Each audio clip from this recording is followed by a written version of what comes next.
Hey guys, welcome back to Spooky Island, and today we are back with another review. Now this is going to be a spoiler review for Free Guy. I've just finished watching this film.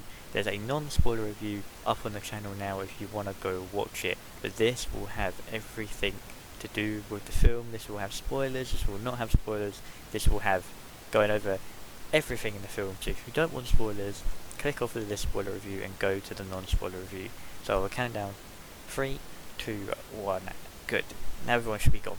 Let's get into spoilers for Free Guy.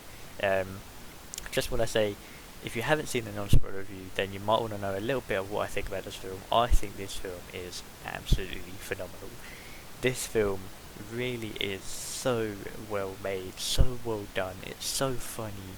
Like, it just is such a good film. It's got such a great understanding of what like developers and like coders and makers of games go through. And there's so many people that obviously didn't understand and didn't realise what happens, and there's so many little things in this film that will probably be overlooked by a couple of people, but some people. But like if you look it into more detail, like it really is so it is so well made. Um, but yeah, so we want to start off with the amount of Easter eggs and references in this film. There is so many, and I was saying to Kai, the other person who works on this channel, um, shout out to my man, but there is so many to do with Disney specifically, like Disney, Marvel, Star Wars, and you know which ones I'm talking about, that obviously this must have been like, uh, it must have been a last minute like option.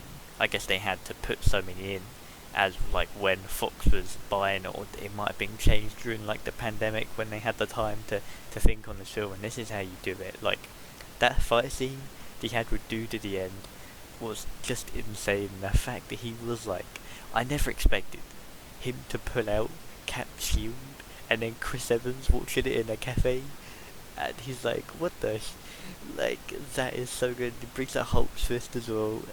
That is probably to date one of the best cameos, one of the best Easter eggs I think I've ever seen in a film to date. I was not expecting that, and the music hit, and even when his buddy, the security guard, dusted, it was like that was a straight like Easter egg. There were so many, like the lightsaber as well. It was literally the same ignition as Ray from the new film, so we don't need to get into the new film. But I really liked how, like I said in my non-spoiler review, if I haven't seen that, the Easter eggs and references in this film were so well timed and they were so good that it didn't seem out of place. Where if you compare it to Space Jam, they were kind of outplaced in some places because were they were given so much in Space Jam to a point where it overlooked the film, and it overshadowed the film with the amount of marketing in that film. This film is the complete opposite. It helps support this film, it helps carry on the film, it helps develop the film story, and it was really good. I really liked Dude's character as well. There's a lot of deeper meaning to his character, because obviously he's like a bit dumb because he's not fully developed and he's not fully coded yet because he didn't have much time to do it. But even when he like landed in the Free Life game at the end, you could see how out of place he was, and it just shows that like a bug, an error, or a code, or like a piece of software or a character that isn't developed properly, and they end up there, it's gonna look so out of place, and it's gonna look so weird. It shouldn't be there, and the only reason it is there is because they didn't have time to do it, and this makes you kind of think about Cyberpunk. Like, there's a lot wrong with the game, there's a lot right with the game as well, and if they just had time, but I get a bit carried away. Like I said, I think this film does have such a good understanding of like what developers and stuff go through, and this probably has happened to a lot of people, like a lot of indie developers who've just been overshadowed by like this big billion-dollar companies who like steal your work, and because you can't prove anything, you can't do anything about it. And where with Ready Player One, it was a proper game film. It was a proper real life, non-real life. This film is the same, but a it had a it had a bigger story to it in my eyes. It had a story that actually meant so much to kind of the characters in the film and the characters outside the film.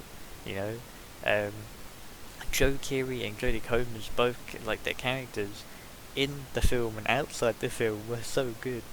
Um, and their relationship at the end, I was very happy that that happened because um, they were to me, I think they were both great together, and I cannot wait to see more from this film. But yeah, I mean, it was just so good, and this film really does tick so many boxes. It's the kind of film where you can watch so many times and still find new stuff. Like, and that's how I felt watching Wreck-It Ralph, watching Wreck-It Ralph 2, watching Ready Player One. Like, I really thought it was so well made, and the music as well in this film really stands out. Um, I'm very impressed. I wasn't expecting this. You know, when you kind of get like swept off your feet by a film, it's so good because it's the same with the Suicide Squad. I knew how good the film was gonna be, but I was still surprised. And it's the same happened with this film. And if you, I'm hoping if you're watching this review, then you have seen the film. If you haven't, if you're the one person who doesn't care about spoilers and wondering if they should see the film, there is a lot of Easter eggs and references that you will like, no matter what of a fan you are, whether you're an anime fan, whether you're a series fan, whether you're a film fan, whether you're a Marvel fan, a Disney fan, whatever it might be, you will be impressed with this film, and it's got something for everyone.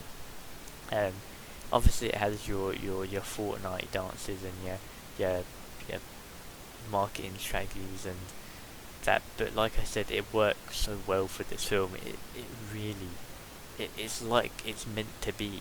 And actually, before I finish up this, I do want to say that there definitely, so, ironically, there could definitely be more to come from this franchise.